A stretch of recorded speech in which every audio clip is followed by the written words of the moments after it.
Are you a self-storage facility owner or manager looking to attract more customers and boost your business? Look no further than The Storage Group, the ultimate solution for your online marketing needs. The Storage Group is a digital marketing firm specializing in cutting-edge self-storage technology products and services. We ensure industry success and improve customer experience through website design, digital marketing services, search engine optimization, and software development for the storage industry.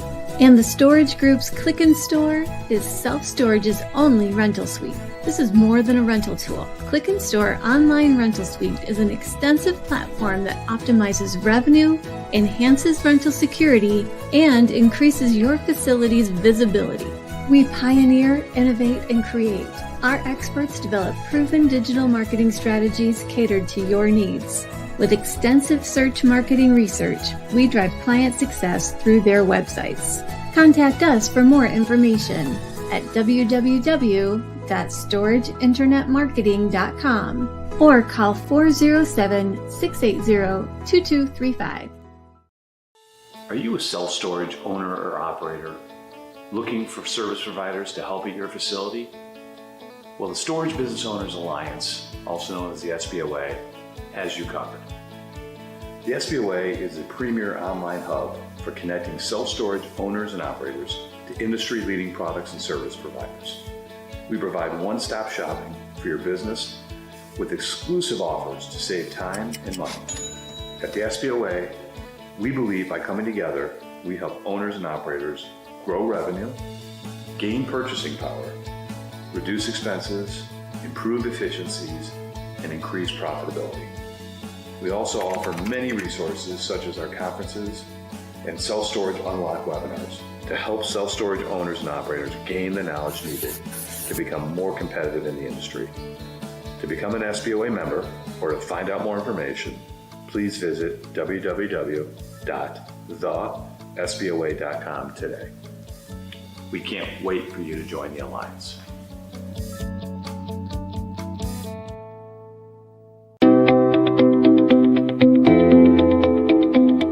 You love self-storage. Come join us. I love self-storage. Yeah. It's just become a part of my life. It really has. More than a career, because most of my good friends have come from self-storage. It's been such a blessing. Yeah. You know, not just a career blessing, but a blessing in life as well. I love self-storage because of the people and the energy that they bring. I don't think I've ever seen an industry that's just this passionate about what they do, and there's always just something fun and exciting going on. I'm so grateful. The community, the ISS, the SSA, all the associations have been, amazing. The friendships, and I have the privilege of again traveling to a lot of the state shows and the national shows. And again, it's just the community here is great, such as yourself, and this SBOA team has been amazing since they've come on the scene. I see a lot of amazing people doing amazing things, and it really inspires me to keep going. To me, it's the people and the vendors and everything around. A lot of competitors, a lot of different solutions, things are growing in the industry, but everybody is here to help each other. Yeah. But what I like the most is, I think, the innovation. It's amazing. I love the innovation, and I really like the people. Yeah. That's what I like. I love the people in this business. Yeah. There are so many good-hearted, true blue, nice people here. Yeah. The other people here who do what we do are our friends. Yeah. I love the fact that people need stuff, and the more stuff that they need, the more they need to store it. Right. And when people are storing their stuff, they need a hug. Yeah. They need love. They do. We help people through a transitioning time and provide a service directly to their door while enriching storage professionals with additional revenue. What I love about self-storage is that you're always meeting new people.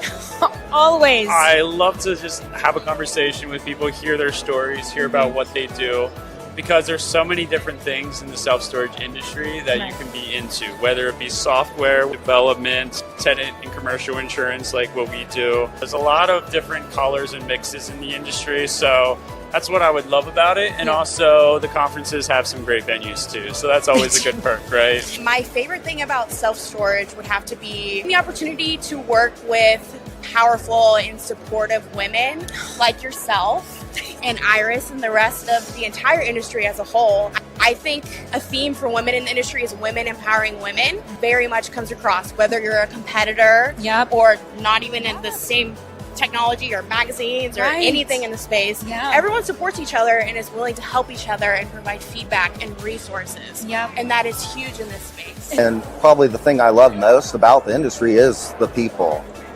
You meet people from all over the country, all the vendors at these shows, your partners. They all have an interest in helping your business succeed and making the industry move forward. And everybody's kind of working towards the same goal. So that's been the best part.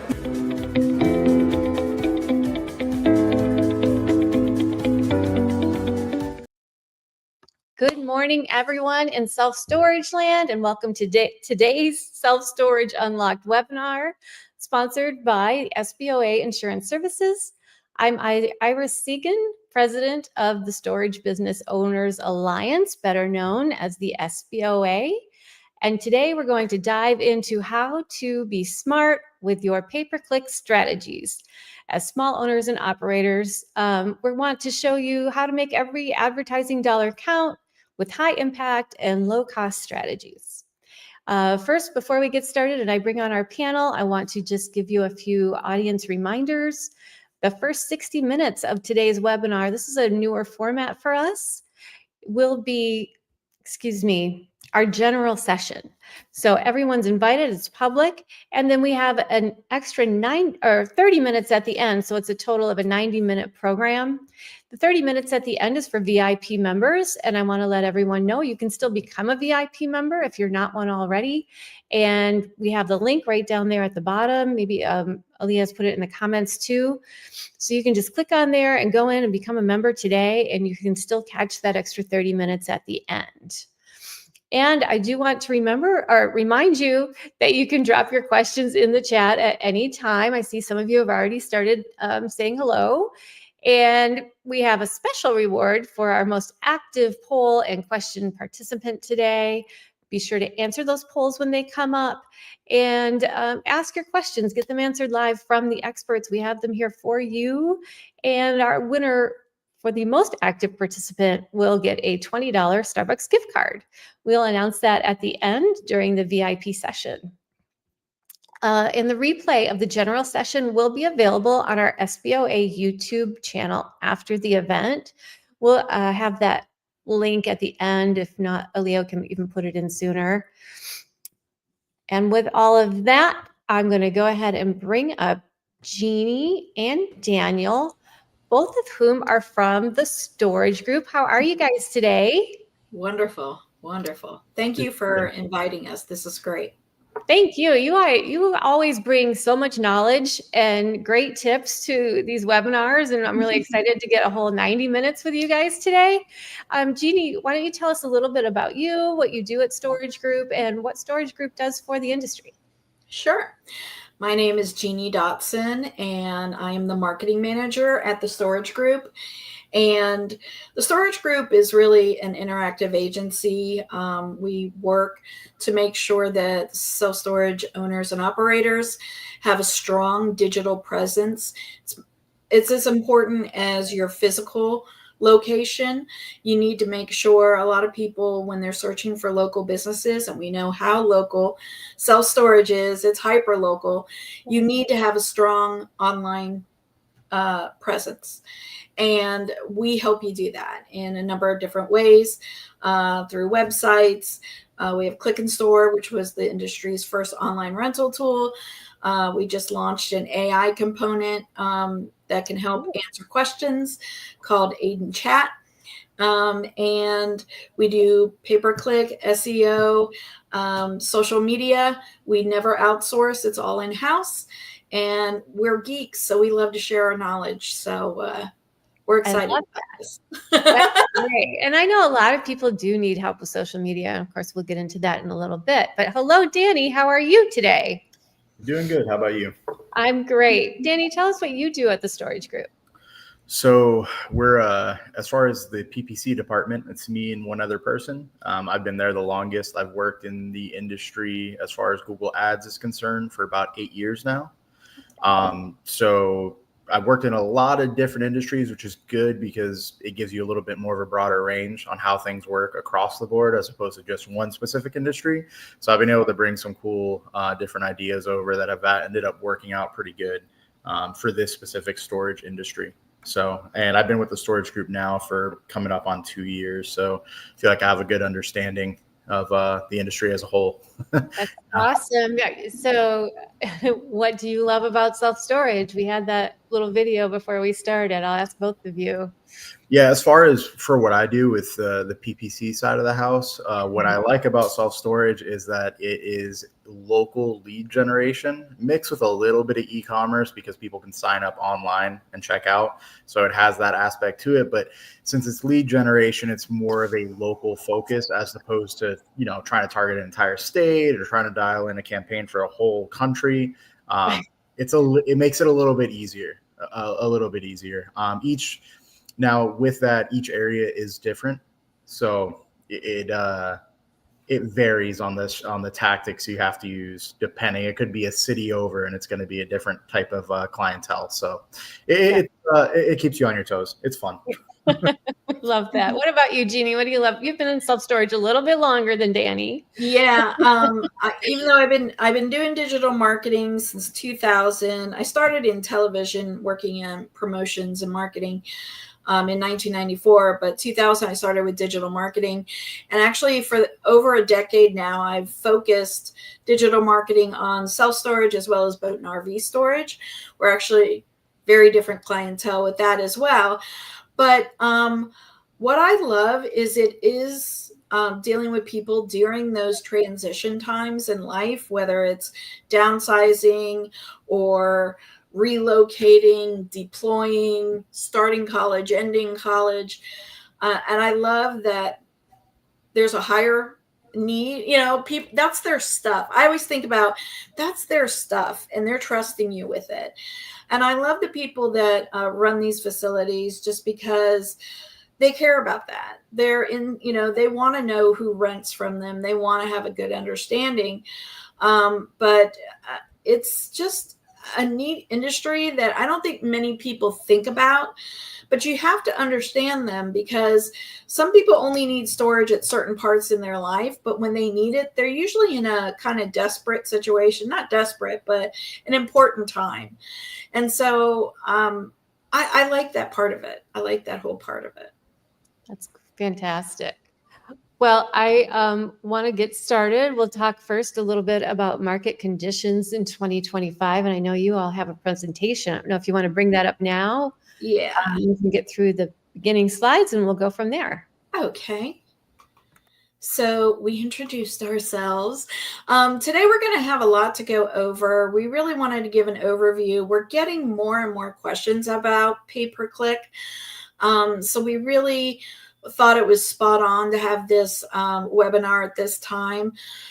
We're going to go over market conditions and how they're changing. We're going to talk about why PPC seems to matter now more than ever. A lot of people, especially we're talking to smaller facilities, owners and operators, a lot of times they just feel like PPC is not an option for them because they don't have the budgets that maybe the REITs have. And if you do it properly and you target, it can be very beneficial for you and get those occupancy rates up. We're going to talk about conversion tracking. So how do you tell if it's working for you? And what do you have to look for? Are there tweaks you have to make? All those things we're going to talk about. And then common mistakes that people make when they run a PPC campaign or have somebody run a PPC campaign for them so that you can avoid those. And then choosing a marketing agency to handle that for you. We're going to talk about red flags as well as best practices. Then we'll go over the key takeaways that you got, hopefully, from this presentation. And then questions and answers. So we got a lot going on. Yeah. So I go to shows and a few years ago, it was if I build it, they will come. And people didn't have to worry so much about marketing. They could take their time with figuring out the marketing things. Now it's a little bit different. A lot of people are finding themselves in a soft market. And what do I mean by that? It means that either demand is low or supply is high. There's so much competition in a lot of different markets. And that makes it harder to maintain high occupancy rates. So suddenly people are like, I didn't have to think about it, but tell me about PPC. Can it help me? Can I do it? And that's why I believe that PPC is now more important than ever. One of the great things about PPC, because as marketing goes, there's long-term strategies and short-term strategies. And what I mean by that is long-term strategies, let's say if you do search engine optimization, which is getting your website to rank high in the organic listings when you type in a query into Google, looking for self-storage, storage near me, all that kind of stuff. It can take time. If you're starting fresh, if you have a new one or you haven't done SEO before and you're just not coming up for those key terms, it can take time once you start doing SEO to get those search engines to crawl at your site and start ranking you higher and higher, because you are a great option for people that are searching for self-storage in your area. PPC is much more immediate. You can put together a campaign and launch it, and once Google approves it, it can be running within 24 hours. So you could have an immediate thing, an immediate need, and this is something that can help you. So PPC can work, and even with a tight budget, because it delivers targeted, affordable visibility, and you're reaching people exactly when they are searching for self-storage in your market. So those are qualified leads in that they're looking exactly for what you offer. There.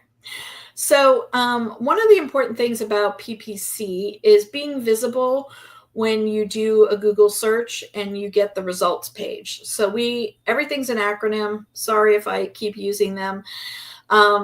But SERPs, when you hear people say SERPs, that's the search engine results page. So if you type in storage near me and you hit enter and you get a page that has all these different results, PPC ads appear above the organic rankings. So you are at the top.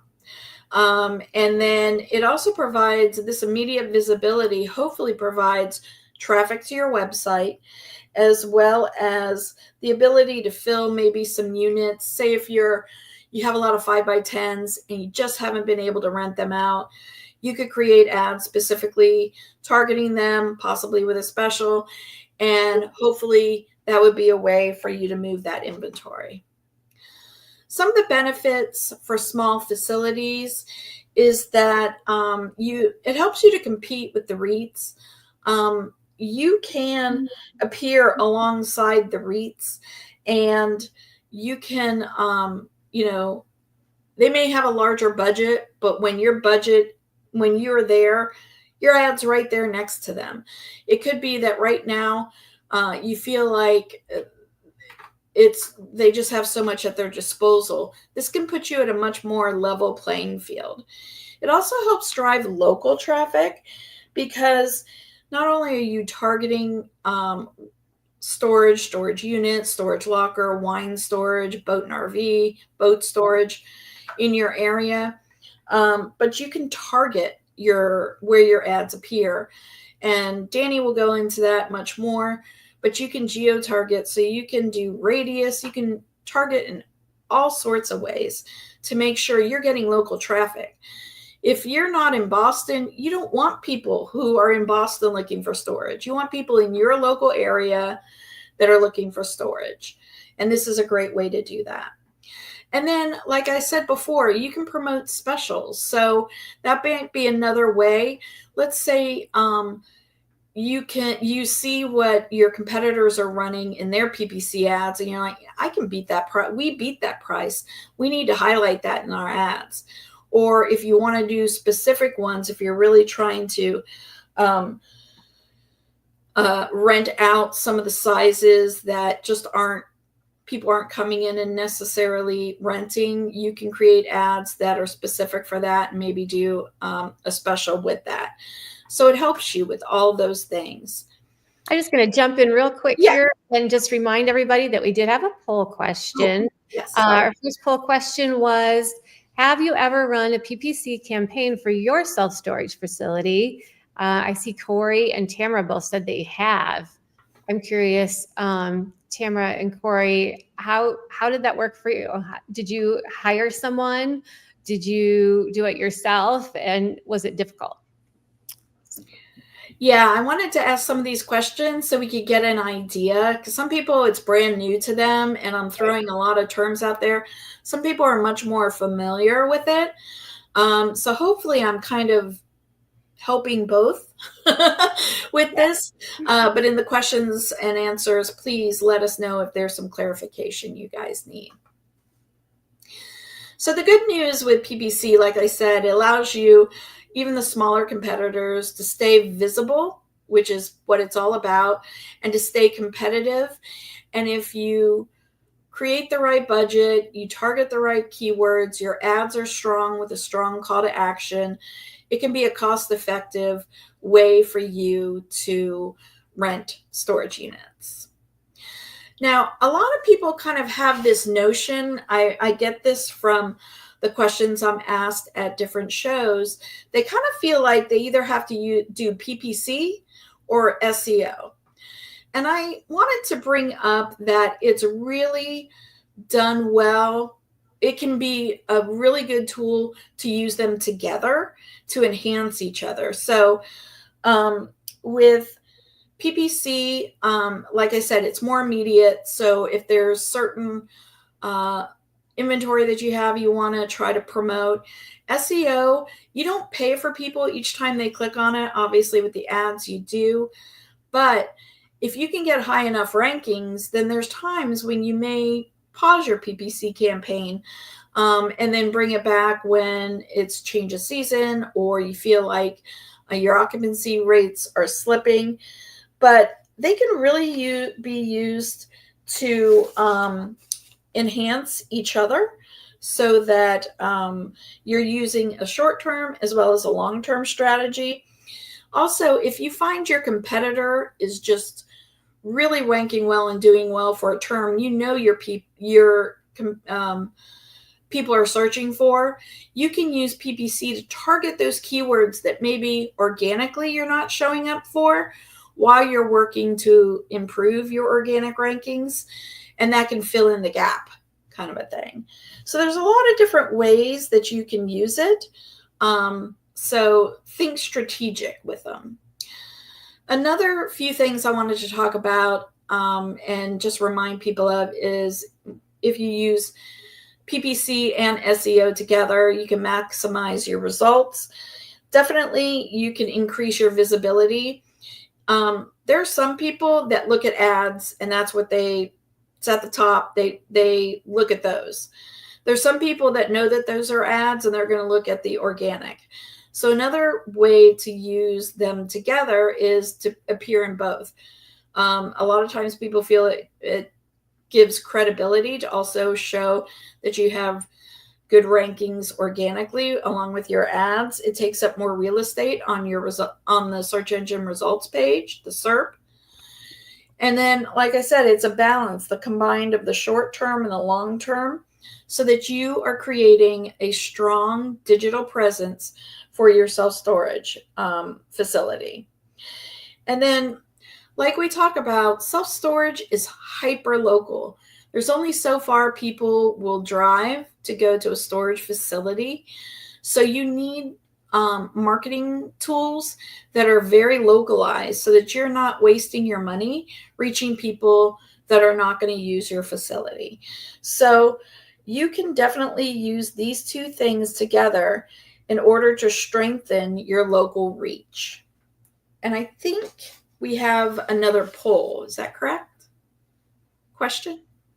Yep, I think we do. Let's see here. Oh, there it is. What is your biggest challenge when it comes to PPC advertising? So if you have tried it, I know Corey and Tamara have, what were the challenges that you faced?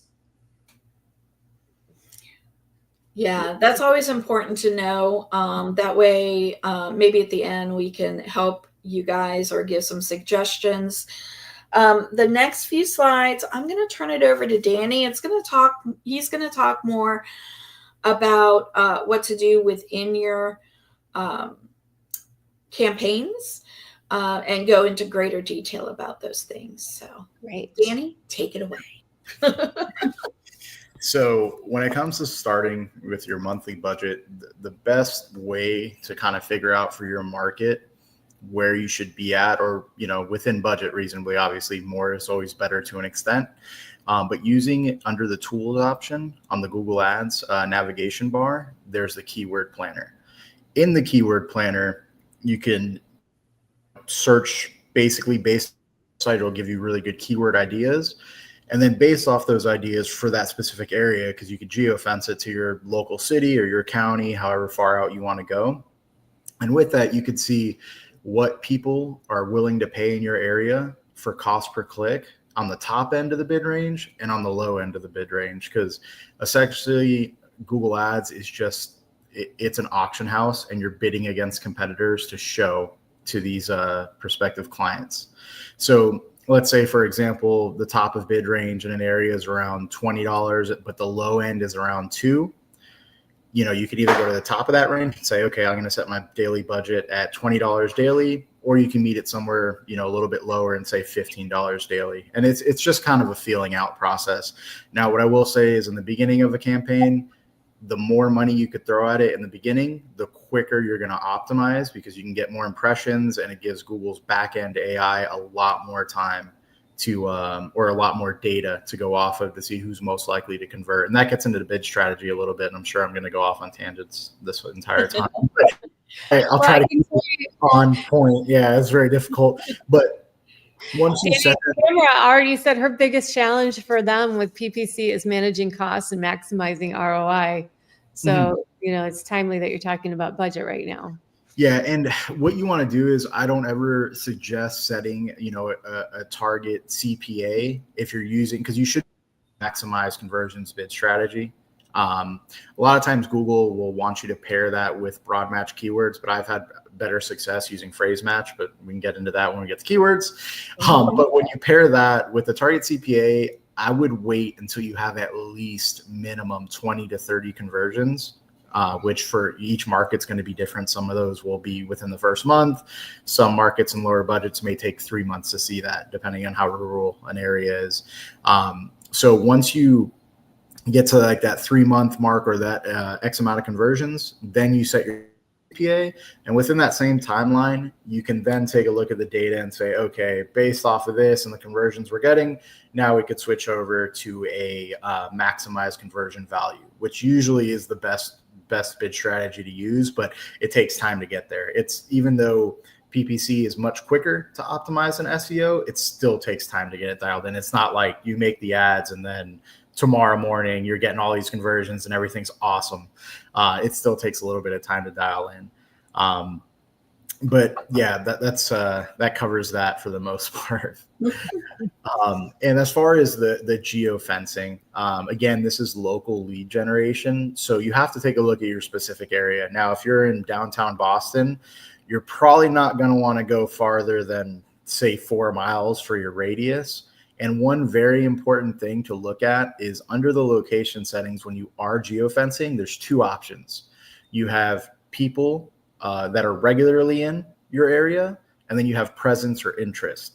Now, I'd say 9 times out of 10, you're going to want to probably go with people in or regularly in your targeted location, just to keep out all the bad traffic. Now, the times I have seen the presence or interest that makes sense is if you're in a big vacation destination spot where people are traveling, to your area from far away, whether it's for like it's around a big lake, like in the Ozarks, and people go boating. So they want to store their boat there, but they don't necessarily live within that area. So that's something to take into account. You're going to have to know your market and who it is that you're working with as far as the clients and where they're coming from.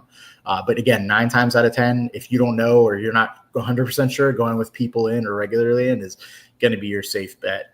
Now, as far as the excluding regions outside of your service area, you don't want to go too crazy with it.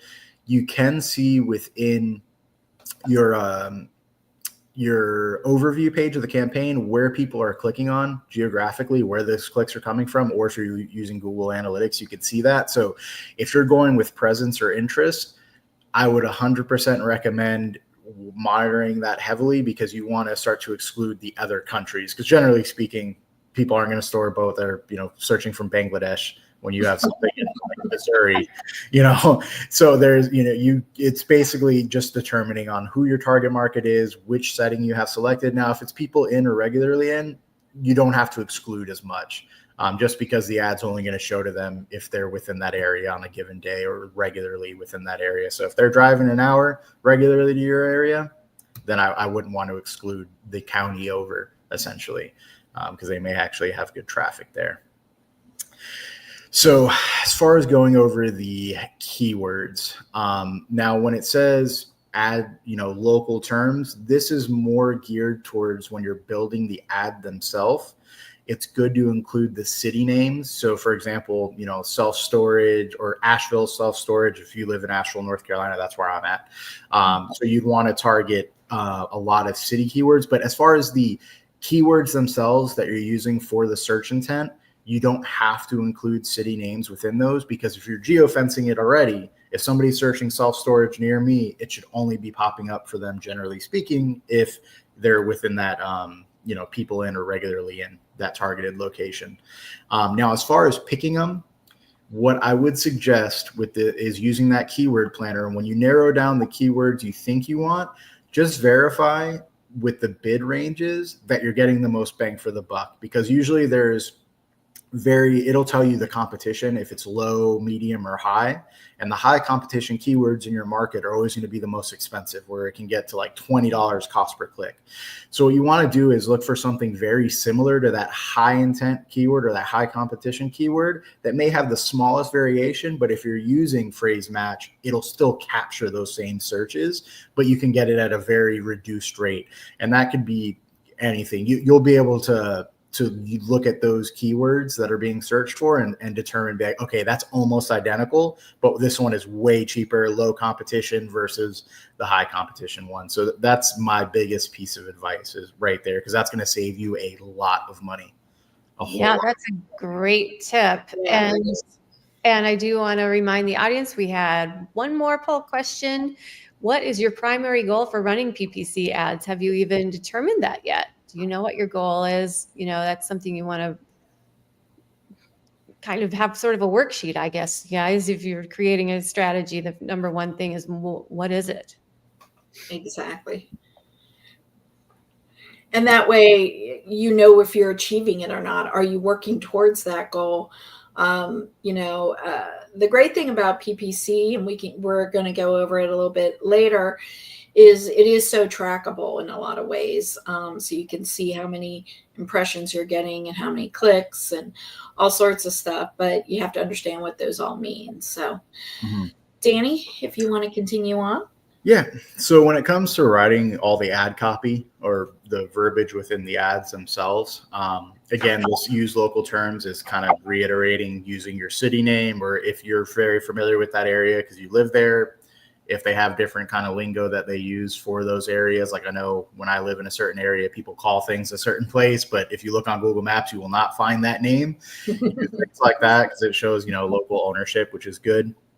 As far as the calls to action, if you're building a responsive search ad that's, 15 headlines, I like at least 5 to 6 of those minimum to be calls to action, like just how they have in here.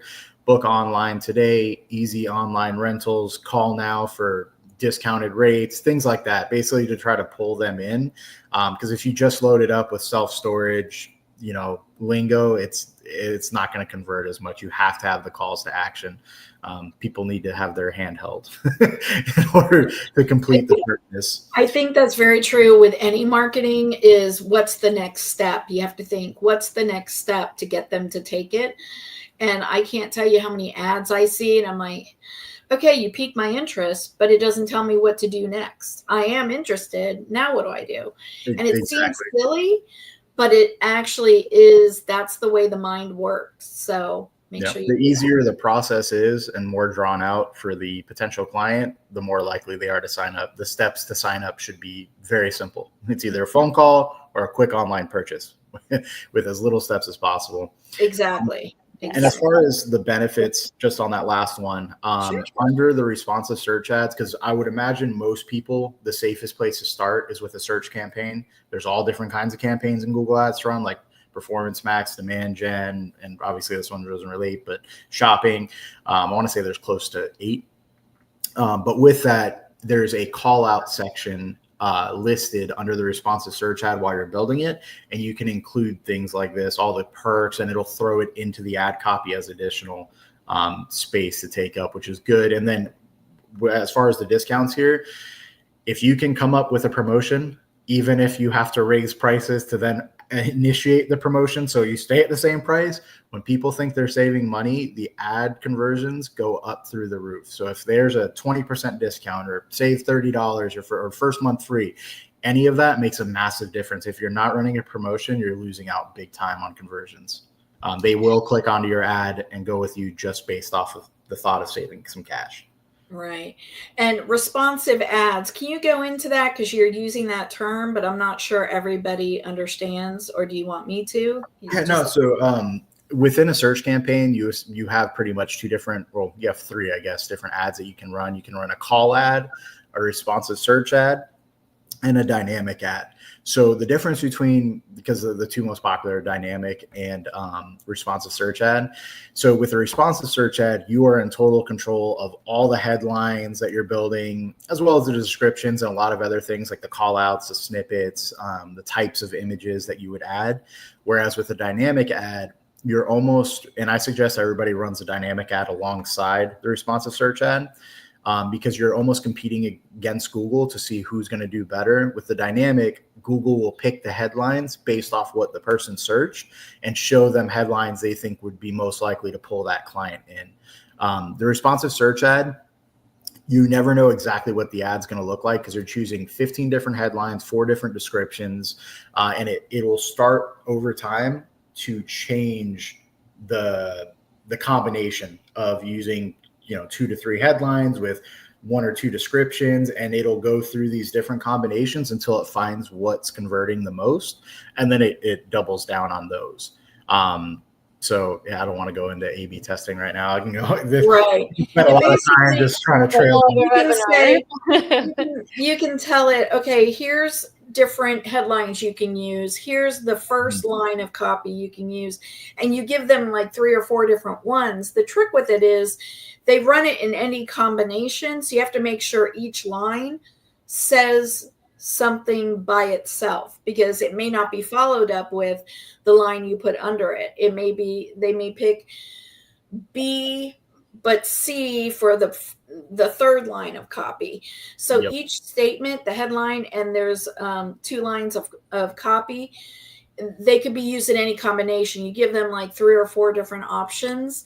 So just make sure your thought is completed within that headline. And then there's character restrictions. We could go on and on. It's a lot, but I just wanted you to know that that's what those kinds of ads are. Yep. And then, so we're going to the ad extensions now, and this is a lot easier when you're running your own ads that are linked up with your Gmail account. So it has your Google business profile paired with your Google ad account. What that'll allow you to do is basically link the Google business profile to the ad account. So then you could start to show on those sponsored sections on the map itself too. And one thing kind of off tangent, but I would highly suggest staying away from the display network. There's an option under the campaign settings that use search network and display. Stay away from display network. There's a lot of spam and bots that come in with that, but the search network is highly useful to use. And it's part of that is using the map section as far as popping up on ads there and basically across Google's search network. They have a lot of partners, so it is very, very useful to use. Oh, sorry. Yep, where'd it go? I was like, that's moving quick. And display means that that's when ads appear within articles. So you're not quite sure what article. your Yeah. ad will appear under. They try to do it by categories. So it could be that they're talking about self-storage, but it could be somebody died at a self-storage facility, you know, and you're like, I don't want my ad to show up there. Yeah. No. No. So that's what the display is, that when you're reading through articles and your ad can appear within that. So a lot of people they end up not liking where they appear because it is in that category, but it's not putting things in the best light.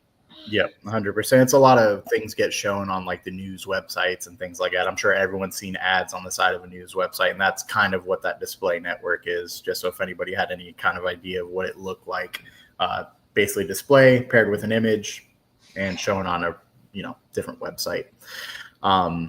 I think before we go to ad extensions, Tamara had a question. How effective is using giveaways as a highlight? I think you kind of touched on that a little bit. Yeah, that's on the promotion. So giveaways are hard because it's when you're setting up a promotion in Google where it'll show in the ad and they highlight that a lot, it kind of only gives you a couple options. It says give a monetary discount, so like $30 off, or a percentage discount. And the character list is like 20 characters, so it's very short. So you have to be really short and sweet and to the point. So doing a giveaway is kind of hard because there's no way to write that verbiage in, because then it'll say, X amount of percent or X amount of dollars off of, and then that it only gives you 20 characters to use. So it's very difficult. What you can do is you can highlight or you could pin one of your headlines. So your headline will give you like 30 characters to write with, and you can put that giveaway in a headline and pin it. And when you pin it, it'll ask you which position you want it pinned to. And that way, every time the ad shows, that headline will always be shown. Mm-hmm. And you could also add it in as a call out as well, under the call out, not like written into the actual headline, but there's a call out section where you can add that in as well. But pinning the headline would probably be the most effective because it's the first thing they see, and people like free stuff. So free good. Yeah. Okay, ad extensions. So yeah, with the ad extensions, I believe the next page, if you go one more over, it kind of touches on them. Yeah, so here you have the site link extensions. Now, what I like about site links the most is it's the real estate of your ad. So you always want to fill out, in my opinion, everything in an ad. You want to take up as much space as possible, because when your ad is shown at that top spot, that number one spot, you want to bump everybody else as far down the page as you possibly can, because usually with Google Ads, you'll see 2 to 3 different ads at the very top when you do a search. And the more space you could take up, the more people are most likely to click on your ad, because they're not even going to see the competitors without having to scroll. So, and within the site links, one thing that I found is pretty effective is if you have, obviously if it's a brand new business, this may not work, but putting in like 5-star reviews and just writing in, as a site link description or a headline, and then under there putting description, hundreds of 5-star reviews, or, whatever the case may be there. And that kind of builds more credibility right off them seeing the ad with your business, because you're like, hey, we have tons of 5-star reviews, and you can link it to a review page on your site or just the homepage. Now, as far as the location and call extensions are a must. If you're running the ad and you're not putting in a call extension as an option for them to call, where you can track that as a conversion, you are missing out on so much business, because there's 2 types of people that are looking at these ads. Either, one group, they're going to want to make a phone call all day long and talk to a person to sign up. And the second group is they're just going to sign up on the website without ever talking to anybody. Now, you'll be losing half the conversions if you don't have an option to simply call, because this call extension isn't that they have to click onto the ad and then go to your website and then click a call button, which you could set up tracking for that too. Just those are far less likely to actually proc a conversion. But with the call extension, it'll show when the ad is shown, there's a call button, and everybody's lazy. So they have the option to just click that button right there, and it's automatically going to connect them to you or your business, whoever's answering that phone. Now, as far as the local extensions, I don't see a reason to not add this. It may not be the easiest thing to track and say, hey, what did we actually get from that? But what it does essentially is within the ad, just like the call extension where there's a button, it'll show your address point and an option for them to click on it and drive to the location. So for me, it's just a way to keep, the finger on the pulse, be like, okay, how many actual signups did we have? How many conversions did we have? So we can kind of see how, maybe, hey, if we had a ton of people using the directions function and they didn't sign up, maybe our radius is a little too big. Maybe we should shorten it. Maybe they mapped out to the location like, wow, that's a lot farther than I'm willing to drive for my self-storage facility that I want to, store with. So just another way to gather data. While we're still on that last slide, because you brought up SiteLink, and Corey had mentioned earlier in one of the polls that their biggest challenge is a lack of conversion data from storable website integrated with SiteLink. And I wondered if you knew anything about that. That's going to be different. Site links in regards to what we're talking about is when you see the ad underneath, there's links on your website. So contact us now, rent now, 5-star reviews. Those are links from your website. Yeah, sorry, it has the same name, but gotcha. Yeah, that was a little confusing. Yeah. Yeah, I can't speak to the site link stuff. I'm not too sure about that as far as setting up conversion tracking with them. I don't know if you know anything about that. I'd have to. I'm not sure.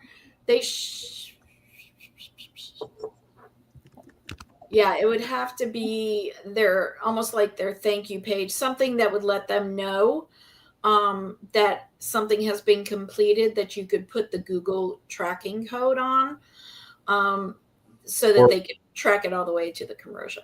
Yeah, right? or they get into GA4 with Google Analytics, which is super fun, which is sarcastic. But yeah, there's a lot that goes into setting up GA4. GA4 is like the fail stop if you can't get the conversion tracking set up with Google Tag Manager, because like you said, you don't have a thank you page or a unique page that it takes you to. Then you have to rely on GA4, which is like speaking a new language.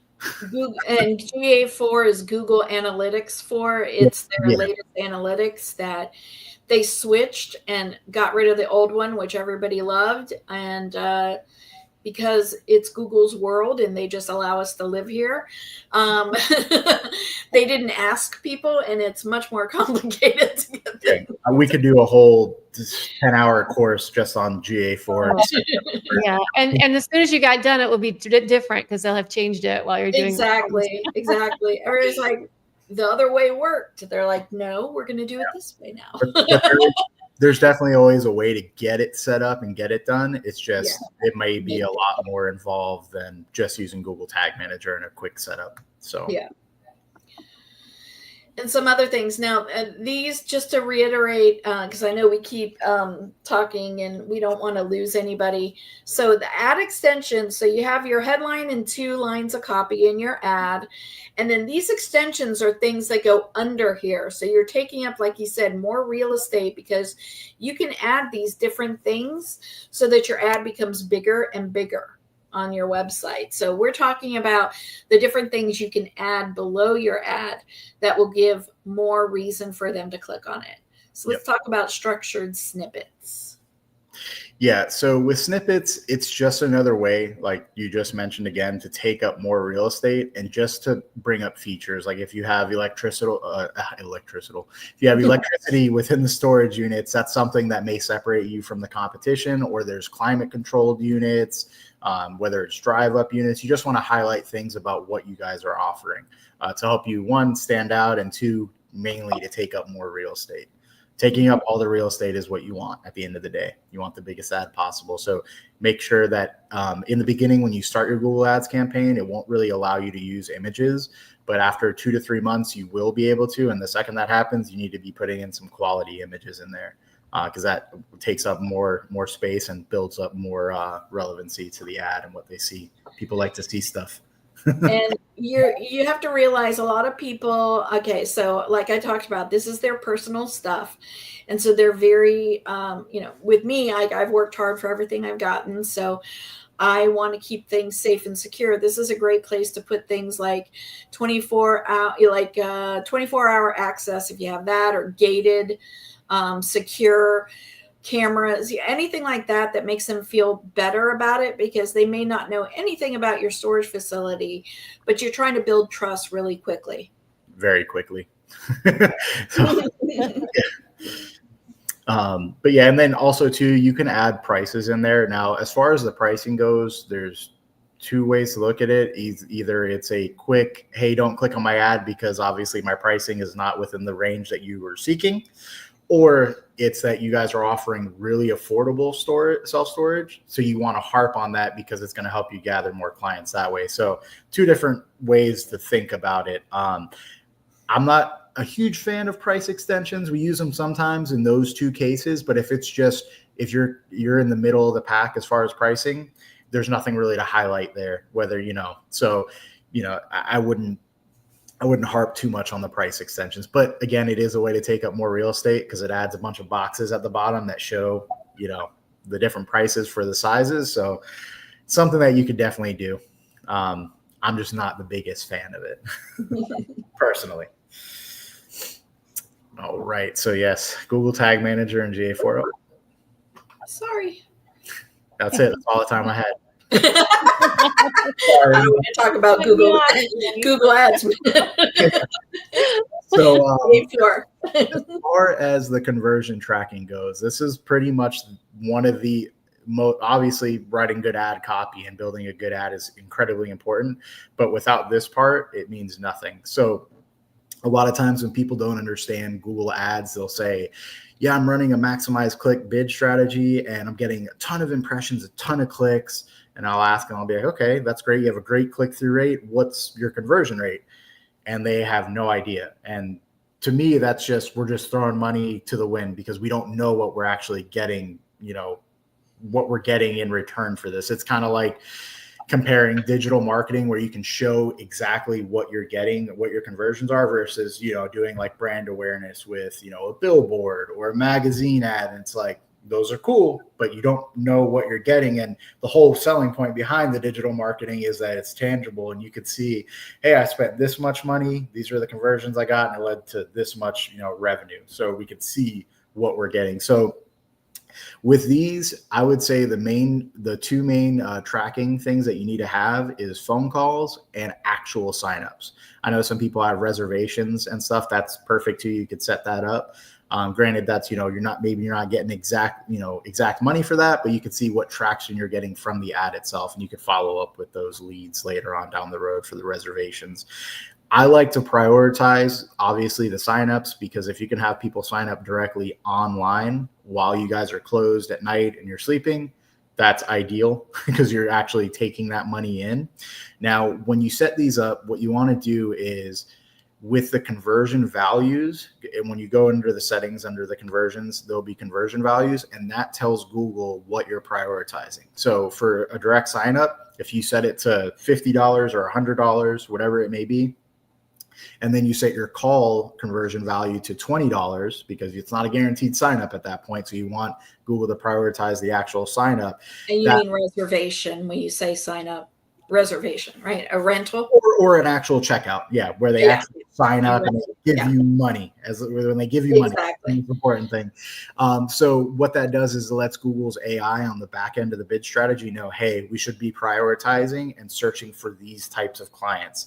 And not to get off on a tangent, but also if you have a notepad, mark out under the account settings to always turn on enhance conversion client lists. And that way, every time you get a conversion, it's logging that person's information and creating an audience segment off of that so that way Google can use that to look at the demographics, salary, where they live, because they have all of our information anyway at this point. And it can then target people that are very similar to them. So it makes your bid strategy way more effective because it's already got an audience that converts and now it targets very similar people. But to get back on track, you always want to have this conversion tracking set up. The easiest way, in my opinion, is using Google Tag Manager in conjunction with Google Ads, because what that'll do is it'll show you the actual conversions in your Google Ads dashboard. So if you go to campaign or ad groups, and then you can select in the columns, what type of conversions we got. You can select all conversions or just phone calls, and that'll show you the real picture of what's going on. Now, can't really go too far into depth on how to set up Google Tag Manager right now because that'll take absolutely forever. But if you can do that, you have the option, like for example, with the checkout, like we said earlier, if you're if you can have it to where you go to a unique page after they check out where it says like thank you or something at the end or order receipt, that'll make it very easy to set up with Google Tag Manager. Now, as far as the not having that option, then you have to go with GA4, and that's a whole nother ballpark. But the call conversions are the easiest to set up because it's Google hosted. So you don't have to do any Google Tag Manager or coding. And now, unless you want to get the calls from the website itself, so somebody clicks on the ad, travels to the website, and then clicks on the call button on the website, you could set up tracking for that. You have to set it up through Google Tag Manager. But at bare minimum, if you have no idea what you're doing, just set up the easy call ad conversion tracking through the extensions, because that'll actually give you an idea of what's going on. And since it'll be the only conversion tracking, then Google will then prioritize that conversion that you have, since it's the only one you have. Did Jan leave? Looks like we lost Jeannie, and we're going to try to upload her slides. There we go. We can continue. Back to your page there, and we'll fill in. And she must be having some technical difficulties today, too. It seems to be a good day for that. I know I was having some earlier. Yep. But yeah, so essentially at the end of the day, the conversion is just going to give you, all the data you need to know if what you're doing is making sense. And if it's not, then you can adjust and start changing things out with A/B testing and changing ads up, which is a whole nother topic. But basically just running other ads against it that have very small changes to see which ones perform the best. But yeah, we can go to the next one, I think, at this point. Yeah. So if you want to spend a lot of time in your Google ad account and really having to harp on the search terms, which is essentially showing you every time that your ad is shown or clicked on, what search it was that made the ad pop up. Now, if you go with broad match, that is going to capture a lot of irrelevant searches, which is fine because it gives you a really broad range, but you have to be willing to be in there on a daily basis and negatively tagging the keywords you don't want it to show for. Now, there's things that you can definitely put in the second you make the campaign for negative keywords, such as free. Free storage is definitely one that you don't want. And there's a bunch of other ones. I have an entire list of I think 40 or 50. Oh. And just things that or if you're not the cheapest self-storage out there, then words like cheap is another one that you can negatively tag so you don't show for that because it's not going to be your target market. That's the biggest thing. Now, when you use, Google will tell you to use broad match in conjunction with the maximized conversions, and it'll give you a better optimization score. But at the end of the day, Google is a business and they want to take as much of your money as possible. So sometimes listening to Google recommendations is not always going to be the best value or bang for the buck for your wallet and the results. So take it with a grain of salt what they're recommending you to do, because they want you to spend more money. And the goal, at least for me as a PPC specialist, is to get you the most bang for the buck at the cheapest cost. So yeah, that's so just got to be careful with what you're willing to allow them to change, and never click on the automatic auto apply for recommendations, because they will start doing crazy stuff like tell you your daily budget could go, you can get a lot more conversions with $100 daily budget when your daily budget's like $15. So yeah, it's like, oh, you don't say. Be like, I wish I had all that. Have some problems. Yeah. And then another big one here is your landing page. Where the ad lands on is going to be everything. It should honestly be a rental page, and your rental page should be really easy to navigate and to understand. There shouldn't be a whole lot of fluff, a whole lot of writing on there. I mean, it's just short, sweet, to the point. We almost consider it like a squeeze page. Like in lead generation, you would just want their name, phone number, email address as fast as possible. But with this, you just want them to sign up as quick as possible. So make it easy to read, easy to use to sign up. You basically just user friendly. And you'll get a lot more conversions that way. Like if your website looks like it's from 2005, you're probably going to get a lot less conversions versus the person that has a modern looking website. I've seen a few websites that are very old and it's just very hard to help them because the landing page just looks very sketchy. doesn't look the best. So that is everything. And as far as the ongoing management and testing. Just like I mentioned before with A/B testing, I'll touch on it briefly, is if I have a responsive search ad and I want to see if it can perform better with something I have an idea of, I could change maybe 2 headlines and 1 description out, and then run that against each other as an experiment and say, okay, now this one's performing better. I know it was either one of these 2 headlines or the description that made that difference. So then we can run, pause the other ad and run just this one, and then A/B test that one. Start to try to change something else again. Now, obviously, if your results are crushing it and you're doing really well, you don't necessarily have to go too crazy with it. If it's not broken, don't fix it. But if you feel like it's not doing as well as you want it to, constantly trying out new things is what you want to do until you find what works best. And it's going to take, it's a never ending process. The same ads do good for a long time and then they fall off. So I was going to say, how long should you give it before you know whether or not it's successful? Full month. Because anything less than that, especially, and it depends on your market, right? Like if you're getting 2,000 impressions a month versus 500 because you're in a rural area, it's going to be harder to tell because you don't have as much data to work with. But if you're getting, 1,000 impressions a month, at the end of that month, you should know by that point. Look at it and say, okay, we've given it plenty of time, because sometimes there's flukes where for a week you're like, oh man, this campaign has just come alive, it's going crazy, and then the next 2 weeks or 3 weeks you're like, what happened? So you don't want to just go based off of a few days or a week and you're like, oh, this is going to work perfect, it's doing amazing, because things can change quickly. So giving it that time to breathe and gives you a little bit more data and you see the full picture, as opposed to it's a really small portion of it. Yeah, definitely. I do want to make a quick announcement. It is a 12 o'clock mark, but we have decided that we're going to let everyone stay on for the extra half hour, because I see we still have some questions coming in. I want to make sure we get to everybody. So everybody's getting that extra half hour for free. Make sure you put your questions in the chat and so we can answer them for you. And we do have a question from Corey.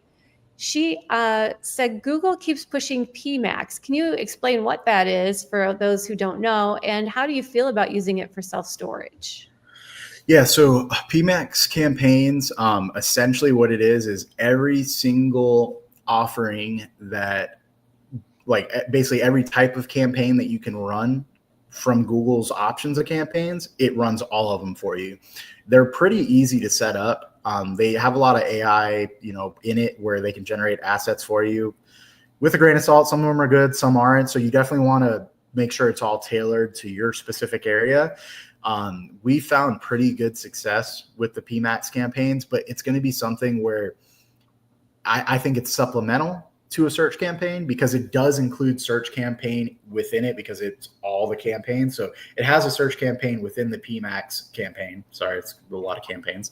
So what I would say is, because it's spread across such a broad, market, where you're going to have harping on click-through rate at that point is a moot point, because you're going to have an insane amount of impressions because it's showing all over the place in different forms.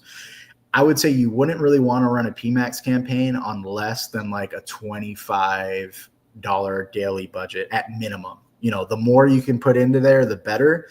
And honestly, we've had pretty good success with it. Now, what I will say is, if you don't have any video assets to use, of your facility, drone footage, anything like that, I wouldn't do it, because then they just create a video slide of photos that you put in. But you definitely want to max out all the photos you can for it, and you want to max out all the videos, and you want to make sure that you're using horizontal and vertical videos, because it's going to show on YouTube as well.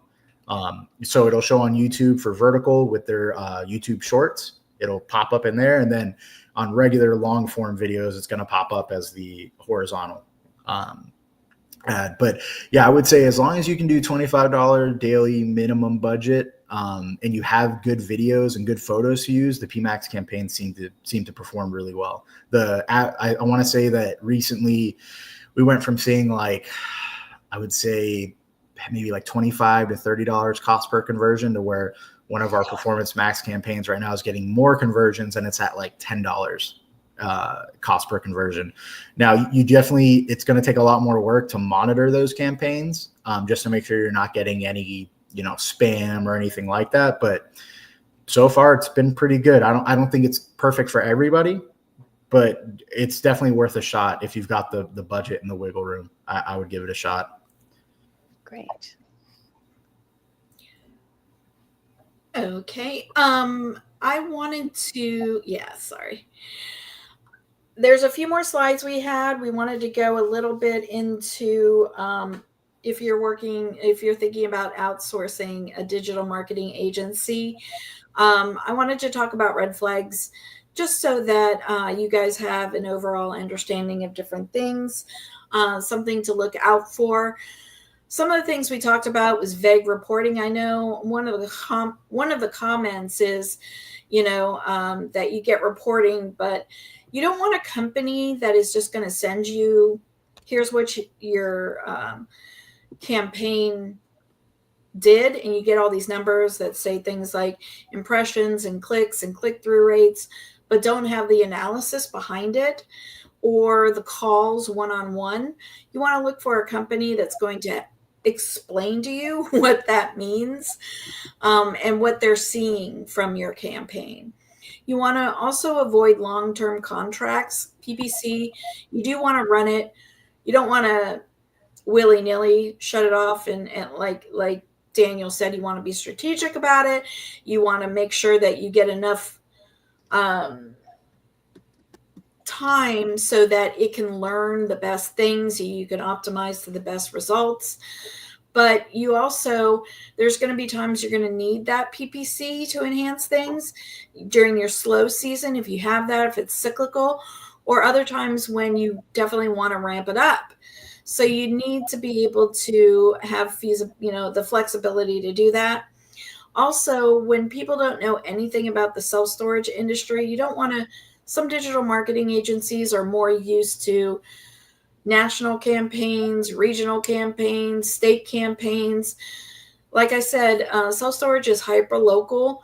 You don't want a company learning about this industry while working on your campaign. You want them to already have a good understanding, or else they're doing it kind of on your dime. They're learning that way. So some of the best practices is really look, the companies, the agencies, digital marketing agencies should be transparent with their fees. What are you getting for what they do? What does their management mean? How often will it be? Will there be client calls? What kind of reporting do they have? Can you access that reporting? How do you access that? Like I said, you want them to already have an understanding about our industry. Even the difference between a self-storage tenant and a boat and RV tenant is very different. Boat and RVs, those are large ticket items. They're much more likely to stay long-term. They are much more likely to be ongoing. You're not going to have to worry as much about, are they going to pay on a monthly and consistent basis? They have more wiggle room with money. But, that doesn't even count like self-storage and how it's different from boat and RV storage. So you definitely want people that understand hyper-local and also that do have that self-storage experience, just so that they already have a basic understanding. They're not having to relearn an entirely new industry to be able to work on your PPC campaign. I talked about strong reporting and communication. You're paying, you should have strong communication.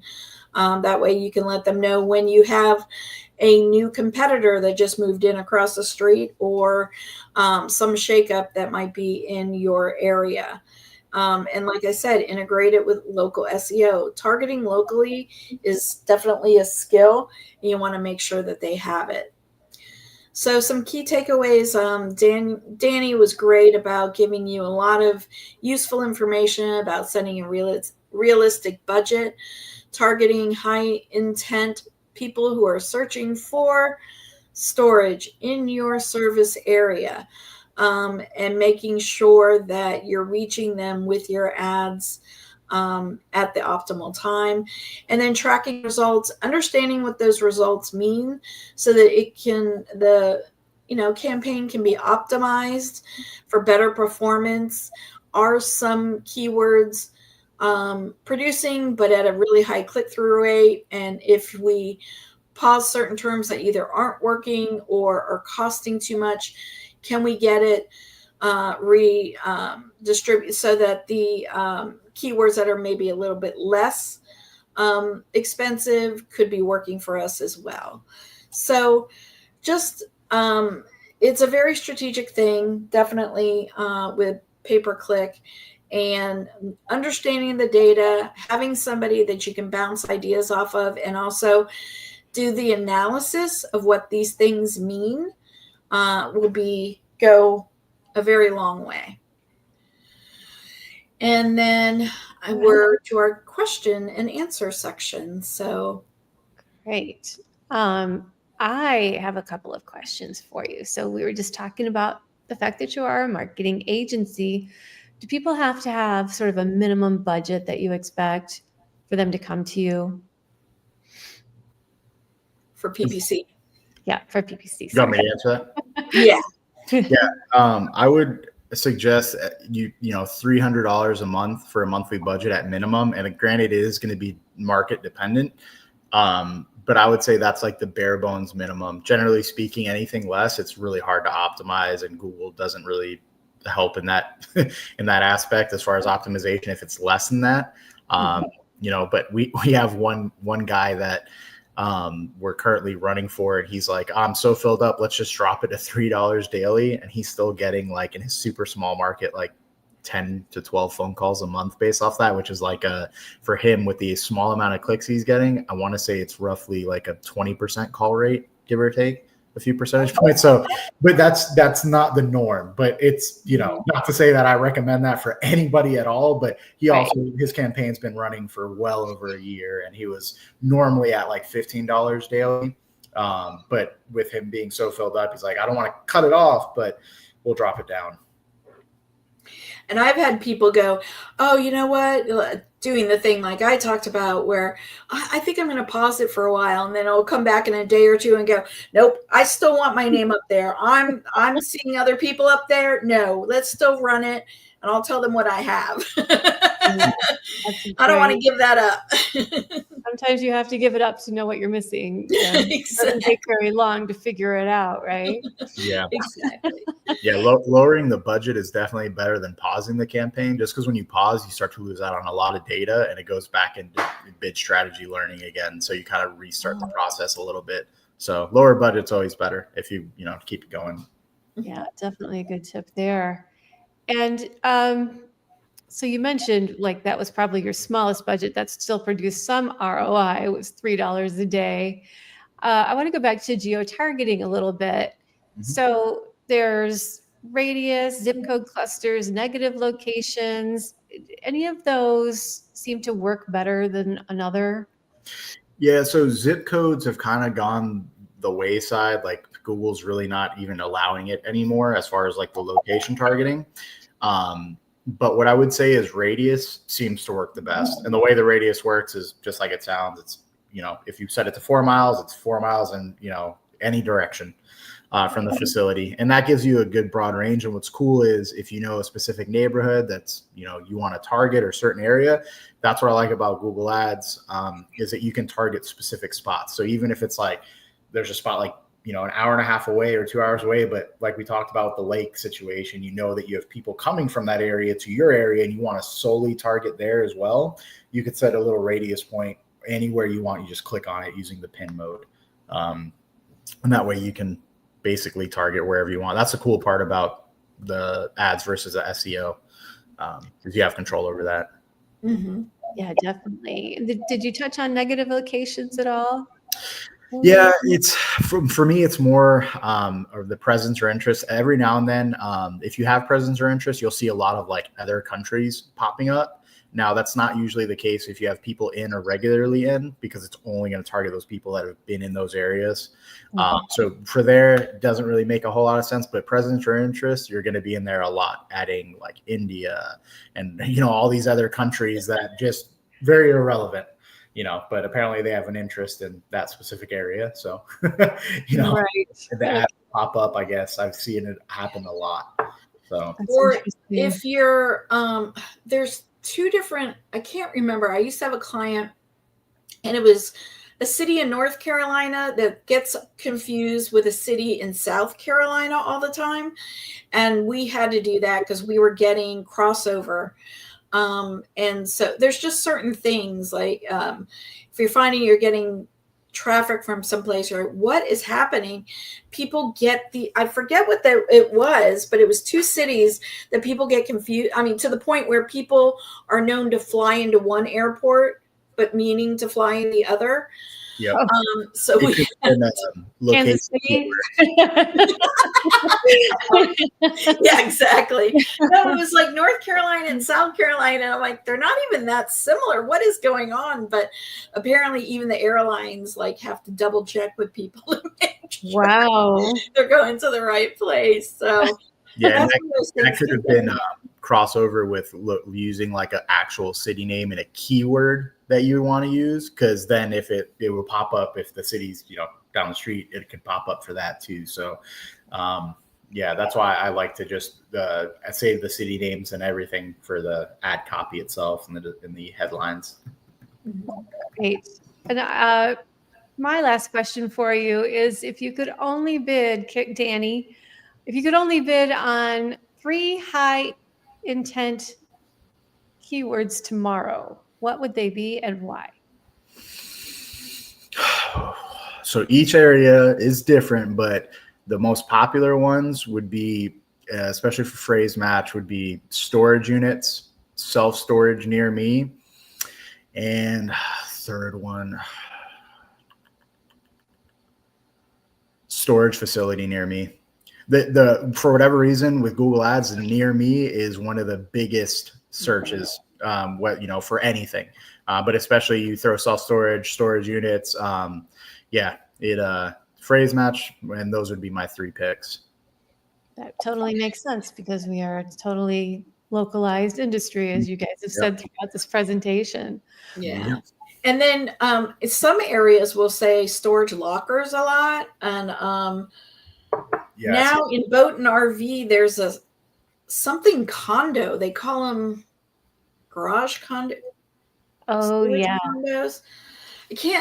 It doesn't even make sense to me. But you have to watch with regional, like what are people saying in your area? What do they refer to them as? Because it can differ. So keep an ear out for that as well.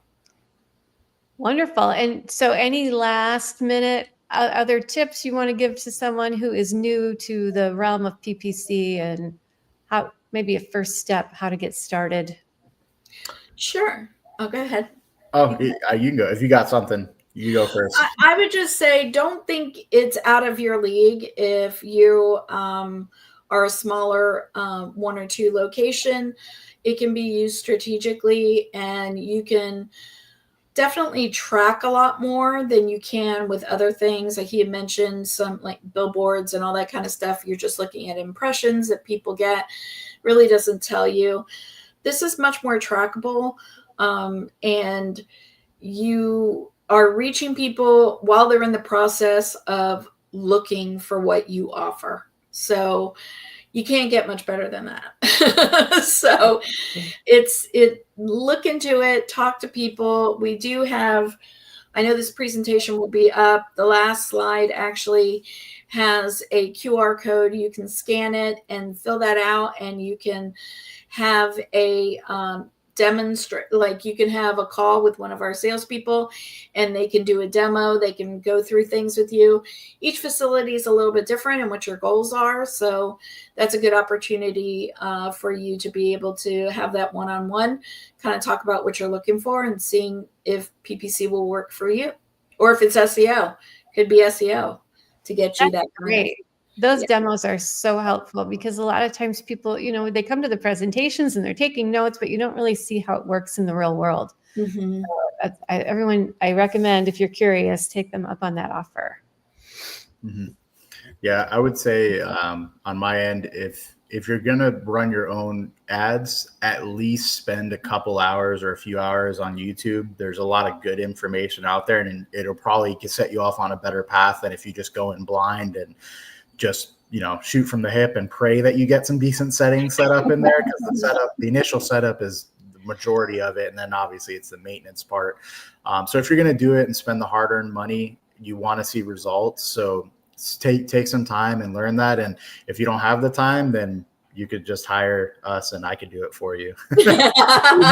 Highly recommended. If you don't want to spend the time to learn it all, it's been a lot. I've been doing it for, like I said, about 8 years. So it's you might actually save some money. Yeah, let the experts handle it. We've already learned from all the mistakes. But thank you both so much for being here.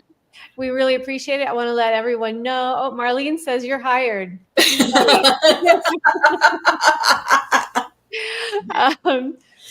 But I do, again, encourage everybody to check that out if you're interested in getting some help with not just your PPC, but also your social media and all those other great things that Jeannie mentioned earlier on.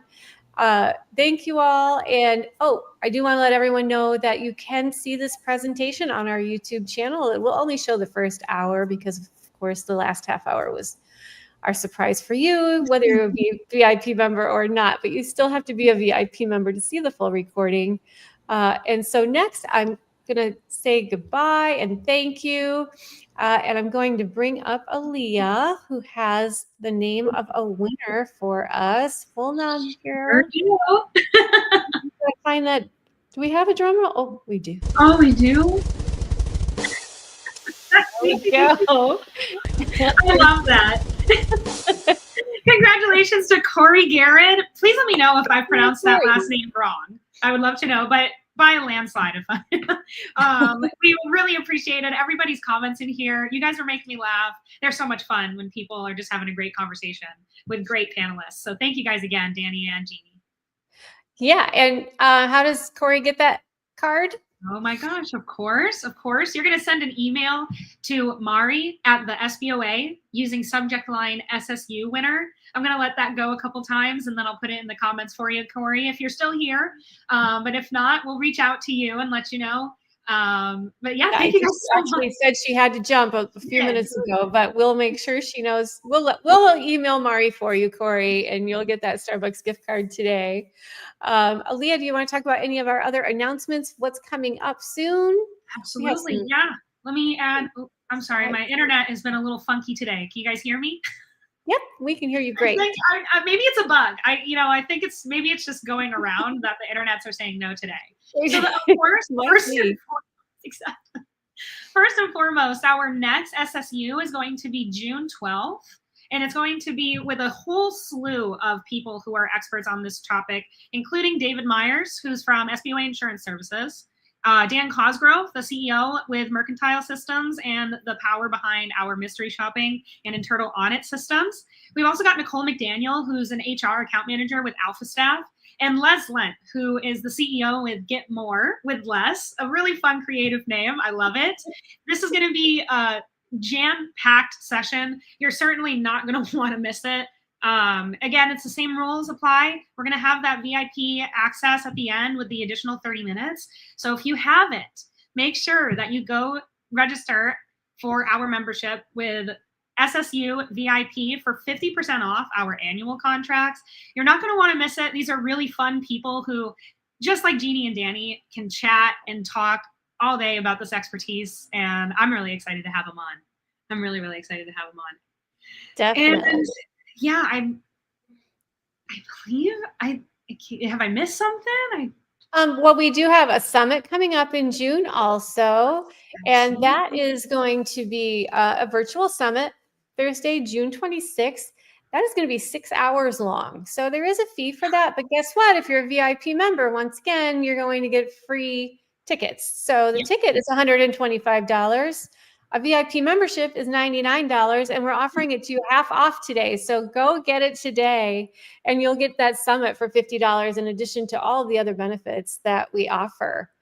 And then some other things we have going on. We do have the newest spring edition of the Self Storage magazine, Self Storage Unlocked magazine that's out, and that is free for members. You just can scan onto that QR code up on your screen and you can download the magazine. And we have another summit. This one's live for those of you who are in Texas. So this will be our first live summit in quite some time. And we're going to have speakers from all over the industry there to talk to you. We've timed it just right. So if you're a member of the Texas Self-Storage Association, we're going to leave our summit, our workshop at the end of the day and walk right on over and see the cocktail hour, enjoy that with the Texas SSA. So that's a great one. If you're near San Antonio, please join us July 24th, 2025, and we'll have more details on that coming out soon. And just one last thing that we want to mention is how to find us on social media. We are on Facebook, Instagram, LinkedIn, Twitter, and YouTube, and of course, Eventbrite. You probably found us there when you registered for this program today. And if you scan that QR code, it will take you to our link tree. You can find all of those channels. Once again, we mentioned that if you go to the YouTube channel, you'll be able to see our presentation from today. Yes. And Aaliyah, I think after all of that information that we've given everyone, we are out of time. So I want to thank everybody for coming today. I am going to walk you out with one more video that is from the storage group. If I can find it. And we'll say our goodbyes. I want to thank all of you, especially Corey. Corey, we're going to get you that gift card. But also Tamara, thank you so much for being active in the chat today, and everyone else who helped us out, because joining the chats helps us know that you're there, gives us a pulse. and it does and most often you ask other people are wondering about too. So everyone have a great day, and thank you for joining us. We'll see you again in 2 weeks. Goodbye. Bye-bye. Are you a self-storage facility owner or manager looking to attract more customers and boost your business? Look no further than the Storage Group, the ultimate solution for your online marketing needs. The Storage Group is a digital marketing firm specializing in cutting-edge self-storage technology products and services. We ensure industry success and improve customer experience through website design, digital marketing services, search engine optimization, and software development for the storage industry. And the Storage Group's Click and Store is self-storage's only rental suite. This is more than a rental tool. Click and Store Online Rental Suite is an extensive platform that optimizes revenue, enhances rental security, and increases your facility's visibility. We pioneer, innovate, and create. Our experts develop proven digital marketing strategies catered to your needs. With extensive search marketing research, we drive client success through their websites. Contact us for more information at www.storageinternetmarketing.com or call 407-680-2235.